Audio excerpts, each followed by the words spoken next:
11 years ago today.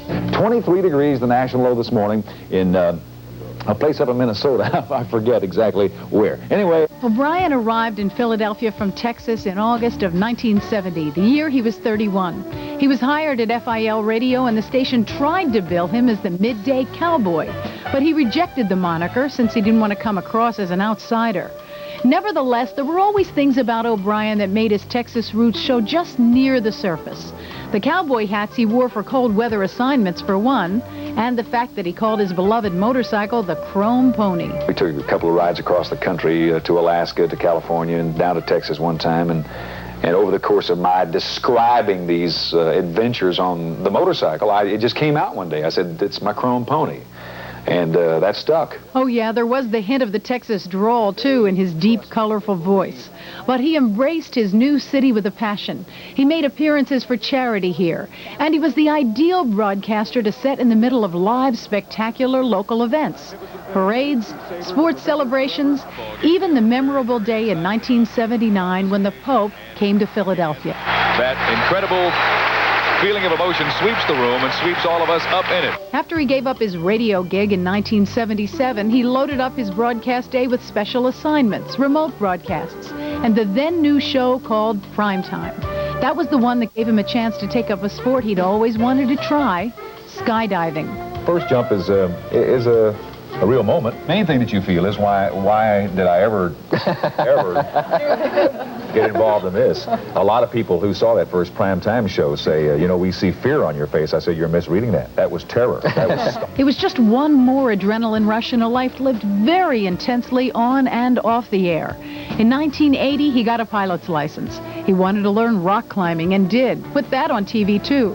He even delivered the first ball of the 1983 Phillies season by parachuting onto the field at Betts Stadium. Talk about a precision landing. 5 months later, while the Phillies were wrapping up a season as the division champions, O'Brien went parachuting on a Sunday afternoon with the same club that had taught him how. By then, he had jumped 813 times. But on his 814th, from 8,500 feet, his chute became tangled with the fellow jumpers. By the time he cut himself loose, his backup had no time to deploy and break his fall. He died here, in the same field in Montgomery County where he learned the sport. It was a beautiful Sunday in September, but it had turned gray immediately for all of his friends who worked alongside him, and for millions of viewers who looked forward to his appearances on the air. Politicians took time to talk about his passing. Even the then governor of New Jersey, Tom Kean, was shaken by the loss. Very good newsman, one of the best. 11 years ago this week, Jim O'Brien was mourned at a Presbyterian church here in the Philadelphia area, but he was buried later that week in rural Texas, close to the people who knew him personally, but who never heard the personal way that he could and did communicate with folks here in Philadelphia. You got this little bitty time on the air, whether it be an hour or a few seconds at a time or a couple of minutes or whatever it is, and you've got a job to do. And if you concentrate hard enough, you can do it. And that separates the men from the boys. Can you believe it's 11 years ago? I was there at that memorial service, and I'll bet you remember, if you were in Philadelphia at the time, where you were on that Sunday afternoon, as Liz Starr's excellent story suggests, when we all heard the news. There are people who I remember very clearly calling up my then radio program and just bawling. Adults, men and women who somehow, some way had been touched by this broadcaster. And what a legacy he left, not only great memories to people who watched him in Philadelphia, but probably one of the best Jim O'Brien productions, I'm sure the cast of Frazier would acknowledge, is Peri Gilpin. There's a production took place about 25 or 30 years ago. Peri joins us live by satellite from Los Angeles, California. And if the face looks familiar, it should. She is one of the co-stars of the show, Frazier. Welcome. We're very honored to have you. Oh, thank you. I'm honored to be here. First, the serious stuff. I remember reading just about a week or two ago in Philadelphia Magazine, there was an article about you, and you said that you really had no concept of how big your dad was here because you were born and raised in Texas. You never really came up here except to visit, and you never really realized until he died what a tremendous impact he had had on this market. Right, right. You know, in Texas, you know the personalities on television. You see them at restaurants around town, and it's a thrill to see someone like that. But when Jim died, there was such an emotional outpouring, and I still talk to people. I met somebody Tuesday night that had read this article and they were telling stories about Jim, and he had a huge impact that we didn't know about. Well, tell me a little bit about Peri. You were your mom and dad were college sweethearts, married. You have a sister, and you were how old when they got divorced? 4.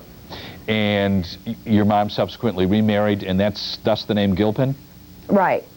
Okay, but your birth name is, what was Jim's real name?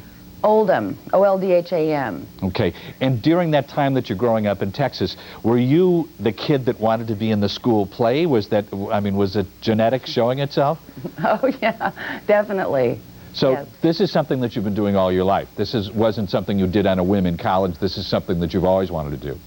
Always. My mother was an actress and a model, and of course Jim never stopped talking. So I think it was in my genes.